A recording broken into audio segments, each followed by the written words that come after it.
The first package arrived on a rainy Thursday. No return address, no postage ink, no sign it had traveled through any normal system. Just a small, square box sitting in the center of the doormat, perfectly dry despite the storm that had soaked everything else.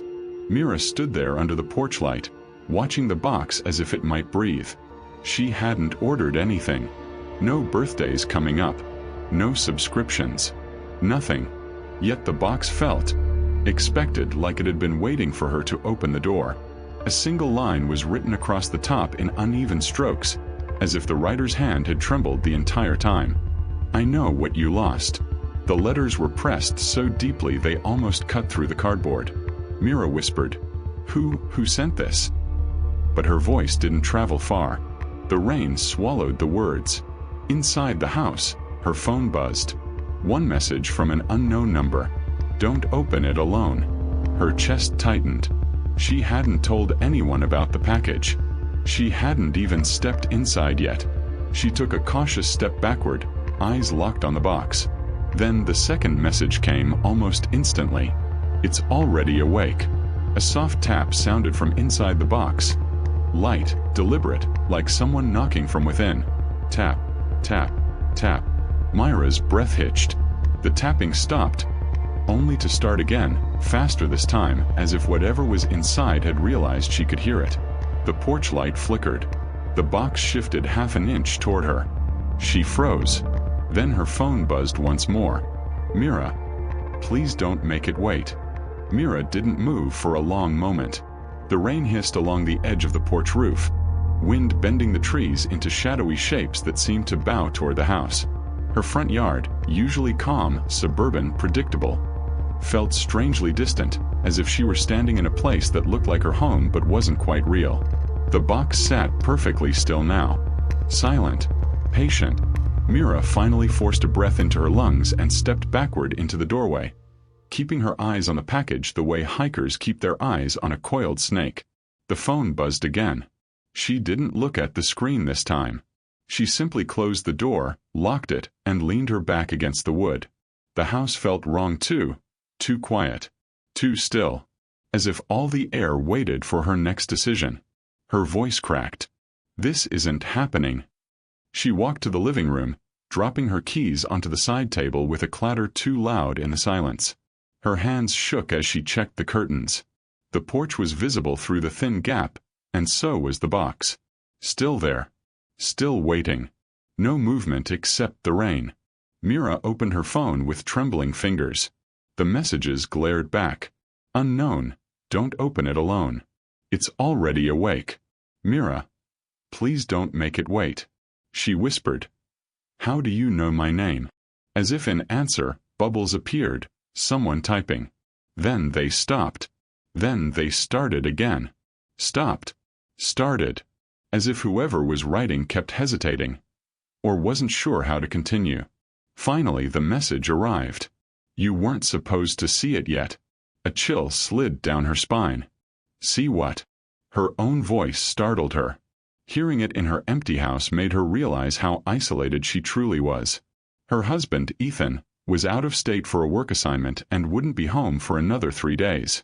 The nearest neighbor, old Mrs. Claiborne, was at least a quarter-mile down the road. It was just her. Her and the box. Mira paced, trying to calm her spiraling thoughts. Maybe it's a prank. Maybe someone dropped it off by mistake. Maybe the messages are from a spoofed number.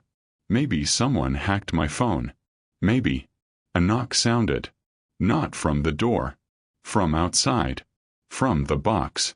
3 slow, deliberate taps against the cardboard. She staggered back, hand covering her mouth.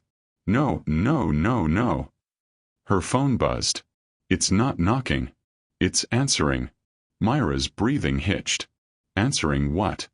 Her fingers hovered over the keypad, unsure whether to call 911, her husband, anyone. Before she could choose, a sudden violent bang hit the window, like something thrown hard against the glass. She screamed and fell backward over the arm of the couch. The curtains swayed. The window pane rattled. But nothing was outside. Just darkness. Rain. The faint yellow cone of the porch light. And the box. Except, It was closer. Not on the doormat anymore. Now it sat leaning against the door itself, right up against the threshold, as if someone or something had slid it there. "No," she whispered.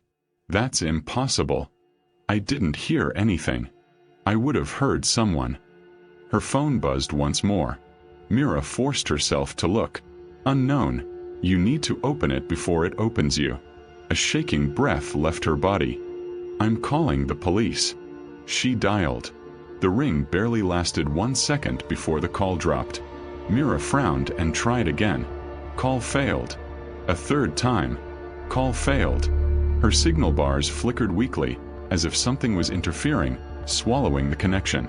She backed away from the window, away from the porch, away from everything that tied her to that impossible box. Her thoughts churned. She needed help. Any kind of help. A neighbor. A stranger. Someone real. Her husband would think she was overreacting. But Mrs. Claiborne, strange, reclusive, always watching from behind her yellowed curtains, might know something. Mira didn't like the old woman, but she felt a sudden sharp need for another living human presence. She grabbed her coat and stepped into her boots, eyes flicking once more toward the front window. The box hadn't moved again, but her phone screen lit up with a final message. "If you step outside now, it will follow you." Mira froze mid-step. A faint sound whispered through the door. Not tapping. Not scratching.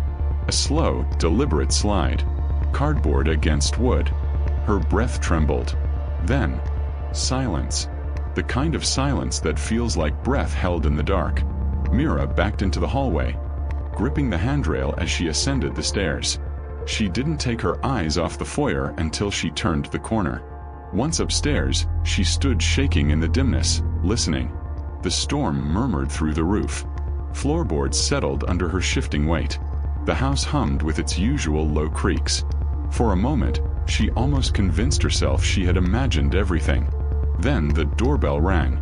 A long, distorted buzz that shouldn't have been possible in a house with no working doorbell. The chime dragged out until it sounded like a distant mechanical scream. Mira pressed both hands to her ears. "Stop, stop." And it did.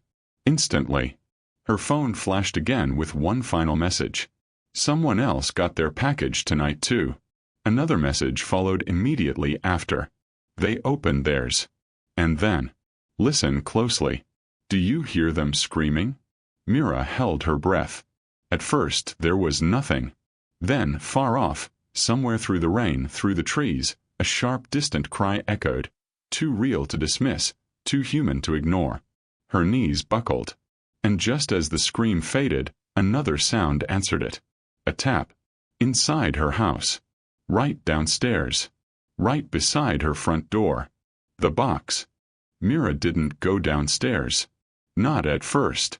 She stood at the top of the steps, one hand gripping the railing, the other clamped over her mouth as if holding in a scream that might escape on its own. The house stretched below her like a dark cavern.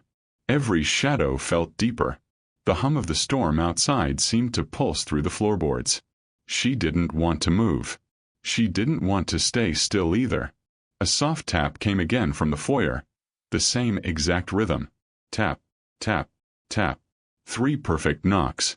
Her breath shuddered. Please stop. Another message buzzed on her phone. She didn't want to read it. But she looked. Unknown. It only knocks when it wants something. Her hands trembled. She typed back for the first time. Mira, what does it want? The typing bubbles appeared immediately. Then vanished. Then returned. Vanished again. Finally the reply came. Unknown, you. Her vision blurred for a second, and she blinked hard. No, no, this isn't real. She steadied herself and forced her body backward, retreating toward the bedroom. Each step felt heavy like walking through water. Her senses sharpened unnaturally, every sound amplified. The wind outside, the rain slapping against the roof, the faint hum of the refrigerator downstairs. And beneath it all, tap, tap, tap. She shut the bedroom door, locked it, and backed away until she hit the dresser. Her breath came too fast, too thin. She wanted to scream for help, wanted someone, anyone, to burst into the house and prove she wasn't alone. But the world outside her house felt impossibly far away. Another buzz. Unknown. You should have opened it when it asked. She dropped the phone onto the bed as if it had burned her. The whisper downstairs. Minutes passed, or maybe just seconds. She couldn't tell. Then she heard it. A new sound. Not tapping. Not sliding. Whispering. Soft. Close. Directly under her. Mira froze. Listening. The murmur rose from the foyer, just beneath the vent in the hallway floor, a thin grate that connected the first and second levels. She stepped toward it. Slowly. Each footstep felt like it might crack the air itself. She knelt beside the vent and held her breath. The whispering grew clearer. A man's voice. Low. Raspy. Urgent. Open. Up, open, open. She pulled away from the vent with a jerk. The air felt too thin to breathe. She wanted to scream, but she didn't. Something inside her warned that making noise was the worst thing she could do. The whisper stopped abruptly. Then, from directly below the vent, a voice spoke clearly, soft but unmistakably aware. Mira. She staggered backward, hitting the wall. No. No, no. The whispering had known her name. But the voice wasn't Ethan's. She backed into the bedroom, grabbed her phone, and opened the messages again. The typing bubbles appeared instantly, as if the sender had been waiting for her to return. Unknown, it's inside now. Mira typed with shaking fingers. Mira, who are you? Unknown, someone who opened their box too late. Her heart thudded painfully. She typed again. Mira, what is it? The reply came slower this time. Unknown, a promise. A debt. A reminder. Unknown, but it attaches faster when you fear it. Try to calm down. She almost laughed at the absurdity. Calm down. In her house.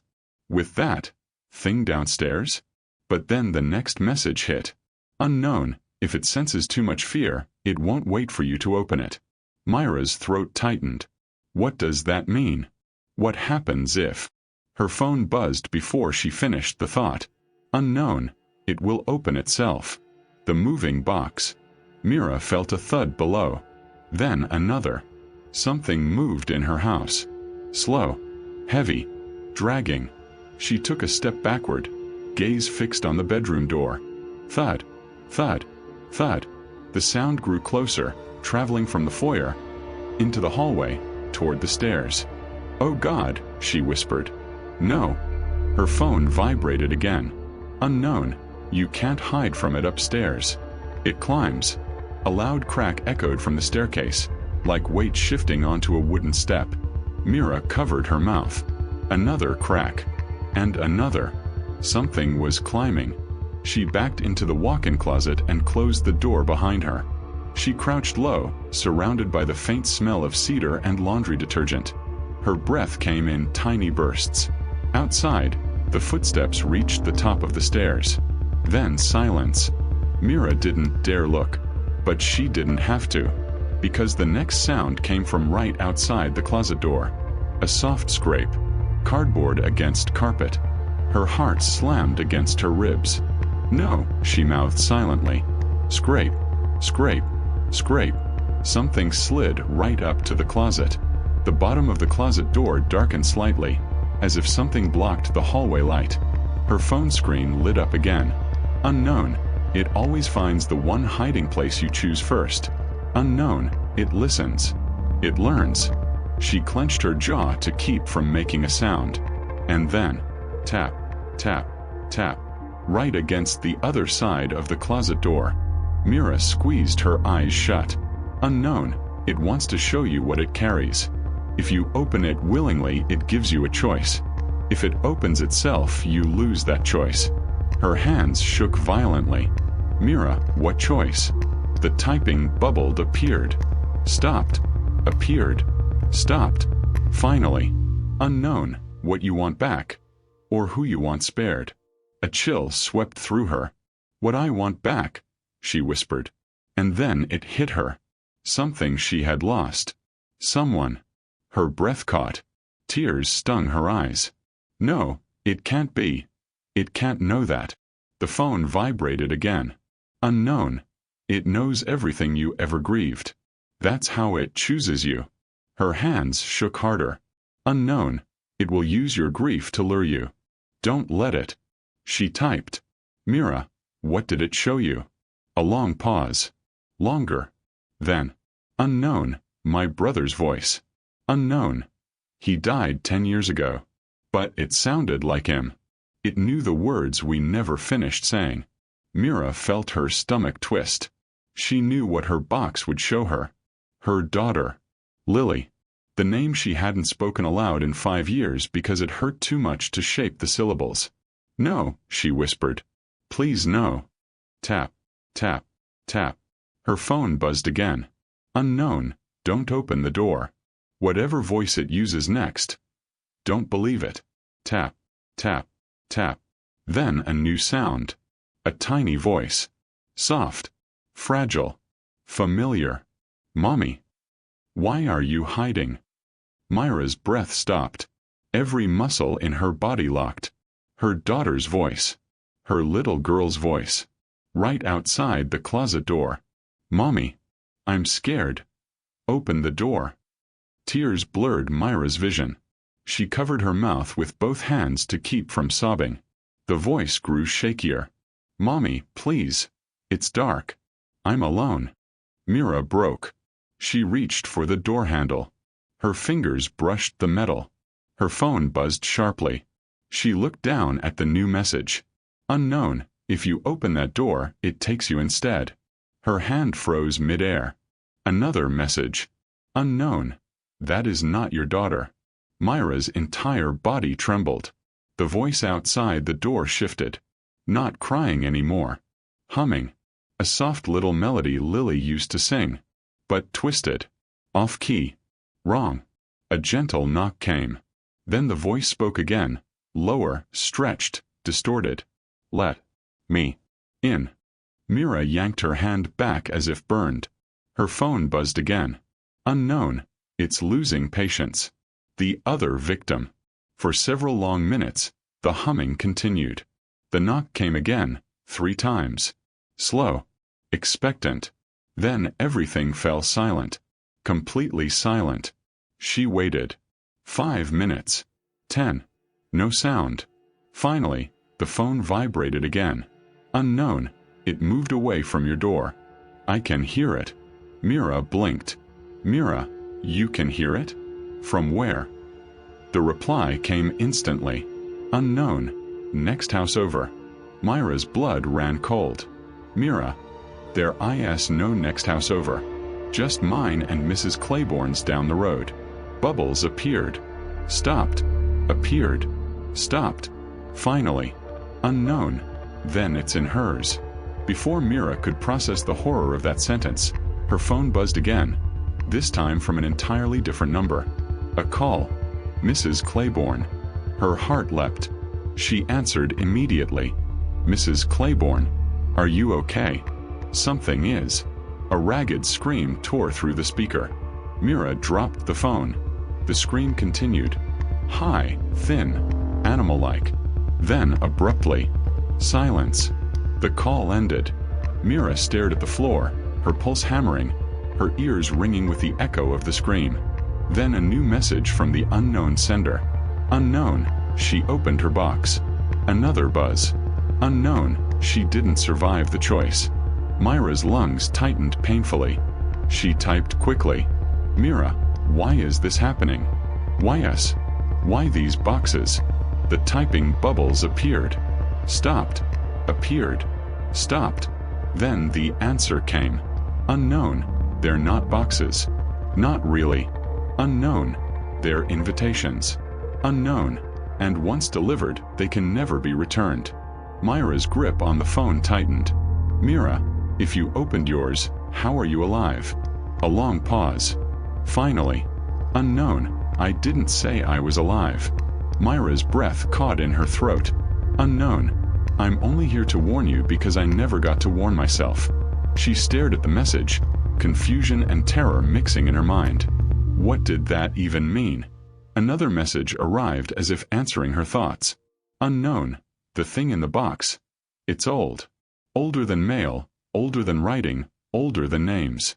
It moves through grief. It delivers itself to those who lost something they cannot let go. Unknown. It gives you a choice. Trade your pain, or trade your future. Unknown. You think it came tonight? Unknown. It's been on its way to you since the moment Lily died. Mira felt the air leave her body. No, she whispered. No, I moved on. I tried to move on. Unknown, you didn't. It knows you didn't. The offer.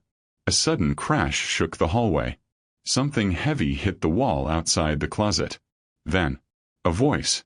Soft. Familiar. Mommy. Please don't hide from me. Mira squeezed her eyes shut. Tears streamed down her cheeks. Another buzz. Unknown. It's going to open itself soon. You need to decide before it does. Mira, decide what? Unknown.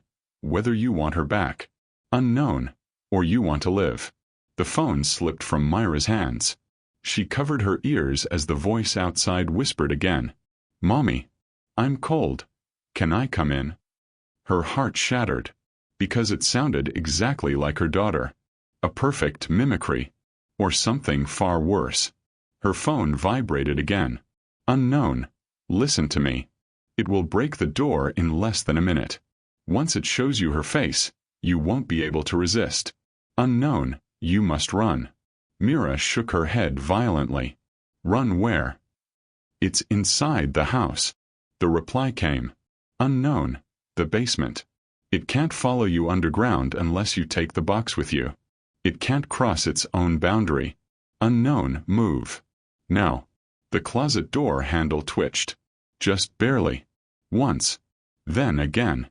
Slowly turning. Mira grabbed her phone, burst out of the closet, and sprinted into the hallway. She didn't dare look behind her. But she heard it. The scraping. The dragging. The soft, eager tapping. Following her. She flew down the stairs 2 at a time, stumbling as she reached the foyer. The front door's glass shook violently, as if something was pounding on the other side. Or trying to come in. Or trying to get out.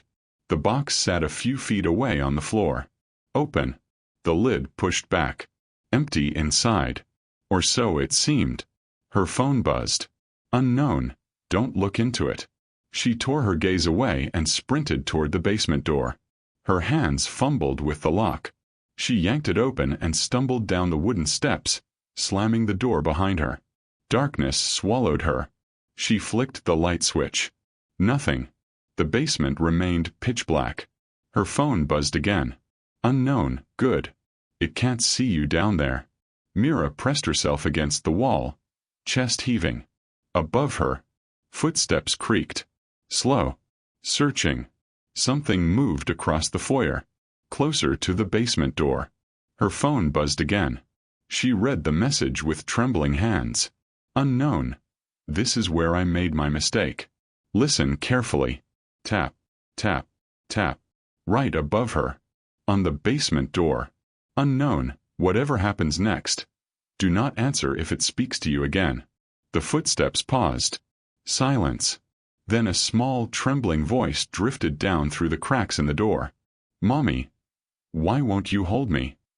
Mira pressed both hands over her mouth. Her grief screamed at her to answer. Her fear warned her not to. Her phone vibrated again. One final message from the unknown sender. Unknown. This is the moment it chooses who dies. And then, the basement door handle began to turn. The basement door handle turned with a slow, patient certainty, as though whoever or whatever stood on the other side wasn't in a hurry. The sound was soft, but in the darkness Mira heard every click of the old metal mechanism. Each tiny movement felt as loud as thunder in the silence. She pressed her back harder against the cold stone wall. Breath held until her lungs burned. Her heart hammered so violently she feared whatever lurked upstairs could hear it. The basement's air was cold and damp. Dusty concrete. Old laundry detergent. The faint smell of earth. The shadows felt thick, crawling along the edges where the single light bulb failed to glow. Her phone cast a dim blue glow across her hands. The handle clicked again, and again. Then it stopped. Silence fell, a dense, suffocating silence that felt wrong. Too quiet. Too deliberate. Mira knew it was still there. She just didn't know what shape it wore now. Her phone screen glowed with a new message. Unknown. It's listening. Don't breathe loud. Don't move. Don't speak. She swallowed painfully, forcing herself not to sob. Her eyes watered. It wasn't just terror anymore. Grief swelled in her chest like a living thing. 5 years without Lily's voice. 5 years of empty birthdays, untouched toys, and a tiny pink sweater folded away in a drawer she hadn't opened in years. And now that voice, perfect and fragile, was inches above her head. Mommy. The word drifted through the cracks in the basement door like smoke. Mira shook her head violently, choking on a silent cry. That wasn't her daughter. It couldn't be. But grief doesn't obey logic. Mommy. I'm scared. Please open the door. It's dark. The small voice trembled. Exactly the way Lily used to sound when storms frightened her at night. Myra's hand moved without her permission, fingertips brushing the wooden step behind her, ready to stand, ready to run to the door. Her phone buzzed violently, vibrating against her palm. Unknown. Stop. It's not her. It's wearing her voice. It studied you. It learned. Mommy. The voice changed, sharper, higher, fear tightening it. It's hurting me. I need you. Mira pressed her forehead against the cold wall and bit down hard on her tongue until she tasted metal. She had to keep quiet. Her phone buzzed again with a longer message. Unknown. It doesn't lie. It twists. It uses your truth against you. Lily was scared. Lily did cry like that. The box knows your memories better than you do. It doesn't imitate, it replays. Another knock came on the basement door. 3 slow taps. Tap, tap, tap. The same rhythm from upstairs. The same rhythm from the porch. The same rhythm she heard the moment she found the box. Her phone buzzed again. Unknown. It knows you're breaking. You're close. Don't be. Once it gets inside your head, it wins. The handle slowly turned back to its neutral position. A moment later, the door opened. Not all the way. Just an inch. A thin seam of hallway light cut into the basement, forming a narrow, angled beam that illuminated a cloud of dust in the air. Mira slapped a hand over her mouth to stifle the gasp rising in her throat. Something stood on the other side. A small shape. A child's silhouette. Bare feet, dirty. Small legs. A frail outline. A tiny shadow. Her daughter's height. Mommy. The silhouette whispered. The shadow shifted, forming a small hand pressed against the open crack of the door. Mommy. Why did you leave me? Myra's vision blurred with tears. Her grief clawed at her insides, begging her to move, to run, to hold that shadow, even if it wasn't truly Lily. Her phone buzzed. But this message wasn't from the unknown sender. The screen flashed with a notification that made her go cold. Blocked number, voicemail transcription. Mira. Don't. Let it see you cry. Her breath stopped. That voice. It wasn't the unknown sender. It wasn't synthetic. It wasn't a glitch. It was Lily. It was her daughter's voice. Soft. Weak. Afraid. A real recording. A real voicemail. Her last voicemail. Left the night before the accident. Mira trembled violently. No, she whispered, voice cracking. Not that. Please. Not that. The box wasn't imitating. It was replaying things she had buried deep, things she never wanted to hear again. A hush fell over the basement. Then, the silhouette on the stairs changed. It stretched, twisted, shifted. The outline of a small girl warped like melting wax. The head tilted wrong. The limbs elongated. The shoulders rose unnaturally high. The shadows swelled against the beam of light, distorting into something tall, jagged, wrong. The voice changed too, dropping an octave, then rising again. Mommy. I'm cold. Mommy. Let me in. Mommy, please. A dozen versions of Lily's voice overlapped, layering into a warped, monstrous chorus. Mira collapsed to her knees, covering her ears, but the voices seeped into her skull like whispers underwater. Her phone buzzed frantically. Unknown, don't look at it. Keep your head down. The voices morphed again, now deeper, vibrating through the walls. Mira. The sound shook dust loose from the ceiling. The shadow stretched taller. Mira. Look. At. Me. Her tears dripped onto the concrete floor as she clenched her fists tightly enough to hurt. Unknown. Whatever you do, don't lift your eyes. Don't give it your gaze. The box watches through you. The voices paused. Then, gently, softly, a single whisper. Mommy. It's okay. You can look now. That was Lily's voice. Perfect. Beautiful. Pure. Myra's chin lifted an inch. Unknown. N.O. Keep your eyes down. She forced her gaze downward again, breath ragged. The shadow shivered, angry. A low growl rolled through the basement stairwell. The door slammed open with a violent crack, shaking dust from the beams. The shadow surged forward, stretching across the floor like ink. Mira scuttled backward in panic, her shoulder hitting a wooden support beam. Her voice broke. Why are you doing this? What do you want from me? The voices stopped instantly. Silence. Then, from the darkness, you called me. No. Mira sobbed. I didn't call anything. The voice replied, rich and layered, like dozens speaking at once. You mourned. You grieved. You begged the world to give her back. We heard you. Mira shook her head violently until her hair plastered to her face with sweat and tears. I didn't mean this.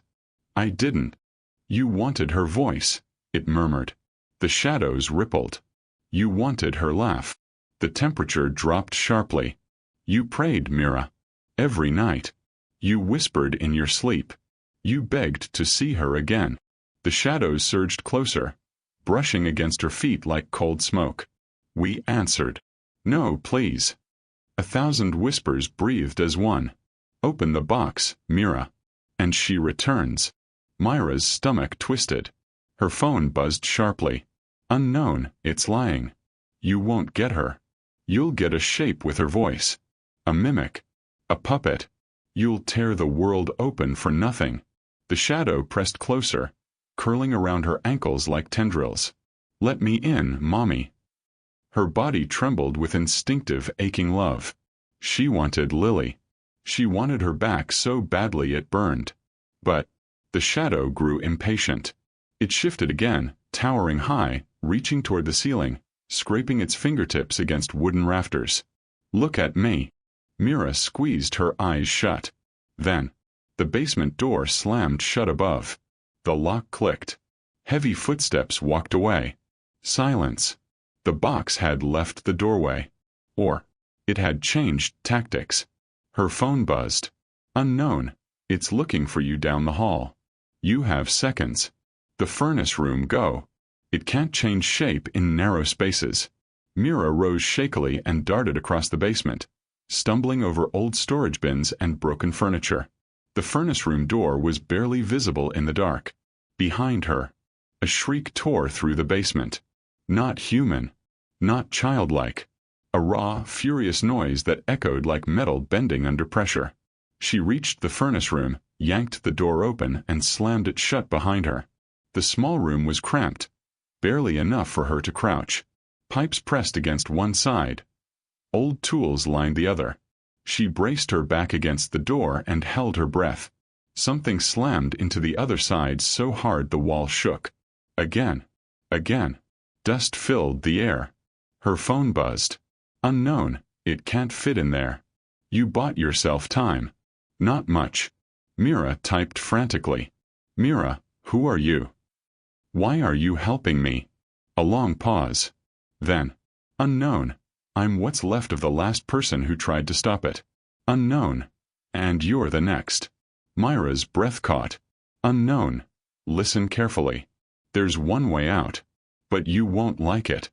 A deafening bang slammed into the furnace room door, leaving a dent. Unknown. You have to destroy the box. Burn it. Break it. End it. Mira typed back. Mira, but what happens if I do? Unknown. You sever the link. You lose her forever. Mira felt her chest cave in. Another message came. Unknown, but if you don't destroy it. A long pause. Then, unknown, you become what I am. Her stomach turned to ice. Then what are you? She whispered. The response came instantly. Unknown, trapped between the knock and the answer. Not dead. Not alive. A voice in someone else's phone, trying to save them too late. Mira stared at the screen, hands shaking so violently she nearly dropped the phone. Outside the door, the entity whispered, Mira, open the door. I'll give her back. Her phone buzzed. Unknown, do not open it. The whisper turned shrill. Mira. Another blow struck the door.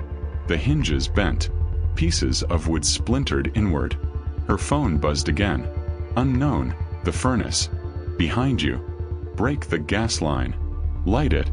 Burn the whole basement if you must. It dies with the box. Mira turned slowly toward the furnace's old metal casing, pipes running along the wall. Her fingers hovered over the valve. Her daughter's voice, sweet, pure, spoke inches away from the cracking door. Mommy, please, don't leave me in the dark again. Her heart shattered. Her vision blurred. Her knees buckled. Her grief screamed louder than her terror. Lily, she whispered. Her hand reached toward the furnace valve. Then, her phone vibrated one last time. A single message. Unknown, I'm sorry. I know how this ends. You do too. Choose her memory. Or become the next voice warning a stranger who can't be saved. The door behind her cracked in half. A long, claw-like limb reached through. A shadow face formed in the opening, twisting, shifting, trying on Lily's features like masks. Mommy. Mira closed her eyes. Her hand gripped the valve, and she turned it. Gas hissed into the room. The entity shrieked. Mira sparked the old lighter she found on a shelf. The flame caught. The furnace chamber ignited with a roar, and the world erupted into fire. The house was silent again. Not the peaceful kind of silence, but the heavy, suffocating kind. The sort that settles after violence, after something enormous takes its fill and withdraws into the cracks. Mira stood in the middle of the living room, barefoot on the cold floorboards, staring at the space where the entity had vanished, where the last shard of Ethan had been swallowed whole. Dust still hovered in the air, drifting down like the remnants of a collapsed dream. The box was gone. Not carried away. Not dragged. Just gone. As if it had never existed. Only faint impressions remained on the floorboards where it had once rested. Dents that pulsed with a memory she wished she could erase. Mira didn't cry. Not because she wasn't broken. She was fractured in a dozen directions, barely holding herself upright. But because something deep inside her had gone numb the moment Ethan had been pulled into that impossible darkness. His last expression haunted her. Not the fear. Not the pain. But the apology in his eyes. She kept replaying it, asking herself whether there had been anything she could have done differently. Her phone buzzed. The sound jolted her like a gunshot. She spun toward the counter where it lay, screen glowing in the dark kitchen. For a long time she didn't move. Her body screamed to stay still. Her mind whispered to look. Finally she walked forward, hands trembling. The sender was the same. Unknown. Her breath hitched. She opened the text. It's done with him. Myra's stomach twisted. Another message followed. It will return for the rest soon. Her knees weakened. She gripped the counter to keep herself upright. No, no, please, she whispered. Please don't. But the messages kept coming, one by one, a slow drip of inevitability. The box chooses families. It always has. It always will. Her vision blurred. Why us? Why me? This time, the reply came almost instantly. Because someone opened it. Myra's breath cracked in her throat. She hadn't opened anything. She hadn't touched it. But Ethan. Her jaw trembled. He had opened the attic box months ago. The one they found behind old boards. The one they assumed belonged to a previous owner. The one she begged him to leave alone. She remembered the day too clearly. His laugh. His teasing. Her unease. And the way the cardboard had peeled apart like brittle skin. Mira closed her eyes, heart crumbling. The message thread continued. It was sleeping until then. He woke it. And waking calls others. Her phone vibrated violently. An incoming call. Unknown. She stared at the glowing screen. Her pulse lurched. Slowly she pressed decline. 1 second passed. 2. 3. Her phone rang again. Unknown. She declined it once more. Breath growing thin and jagged. The third time, she let it continue ringing. She stood absolutely still. Listening. The ring didn't sound like her default tone anymore. It had warped into something faintly organic, like a voice stretched thin. Just when she thought she might shatter from the tension, the ringing stopped. A voicemail notification appeared. Against all reason, against every sane instinct, she tapped play. At first all she heard was static. Wet, dragging static. The kind that sounds like it's crawling. Then breath. Slow. Hungry. Then. Me, R.A. She stumbled backwards so fast she hit the kitchen table. The voice was unmistakable. Ethan. But not her Ethan. Not human. Not whole. His voice carried a layered echo as though several versions of him, some distant, some distorted, were speaking through the same breath. Mira. Don't let it in. Then the sound twisted into something that wasn't a voice at all. Something growling. Something starving. Mira dropped the phone. It hit the tile with a sharp crack but kept playing until finally the message clicked off. Her chest heaved. Her hands shook violently. She could leave. She should leave. That was instinct. Primal survival screaming at her to run. But another thought pressed heavier in her chest. If it had chosen them, if it followed families, then running was meaningless. It would find her. Just as it had found Ethan. Just as it had found whoever screamed in the forest earlier. The idea hit her like cold water. It won't stop because he's gone. It will come back for me. She looked toward the front door. The deadbolt trembled. Her breath froze. Then tap tap tap. Slow. Deliberate. On the inside of the door. Her entire body locked. The thing wasn't outside anymore. It hadn't left with Ethan. It was still here. Her gaze darted toward the staircase. The attic. The place where the original box had been.